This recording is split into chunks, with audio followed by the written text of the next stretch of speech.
Hi friends, god of masters నటసింహం Nandamuri Balakrishna present NBK 109 మూవీలో నటిస్తున్నారు. హ్యాట్రిక్ హిట్ మూవీల తర్వాత బాలకృష్ణ నటిస్తున్న ఎన్బికే 109 మూవీపై మంచి హైప్ అయితే ఉందన్నమాట.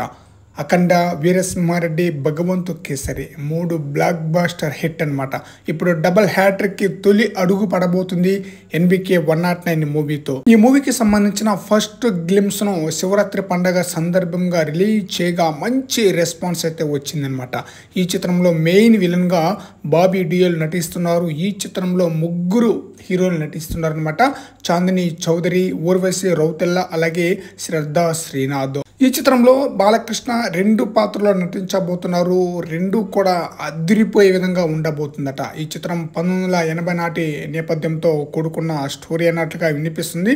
అప్పటి రాజకీయ పరిస్థితులు ఎలా ఉండేదనేది ఈ చిత్రంలో కళ్ళకు కట్టినట్టుగా చూపించబోతున్నాడు డైరెక్టర్ బాబీ కొల్లి. ఈ మూవీకి సంబంధించిన ఏదో ఒక అప్డేట్ అయితే ఉగాది పండగ సందర్భంగా రిలీజ్ చేసే అవకాశం ఉన్నట్లుగా తెలుస్తుంది. మరి చూడాలి ఆ అప్డేట్ ఏంటి అనేది.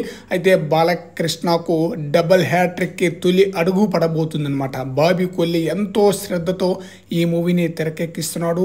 అస్సలు మామూలుగా లేదనమాట. ఆ డార్క్లో, ఆ ఫైర్లో, అంటే ఫస్ట్ గ్లిమ్స్లో బాలయ్యను చూపించిన విధానం కానీ, బాలయ్య యొక్క ఫైట్ సీన్స్ కానీ, బాలయ్య యొక్క డైలాగ్స్ కానీ చాలా బ్రహ్మాండంగా ఆకట్టుకుంది ఫస్ట్ గ్లిమ్స్. మరి చూద్దాం ఎన్బికే 109 మూవీకి బాబీ కొల్లి ఎలాంటి హిట్ అందిస్తారనేది.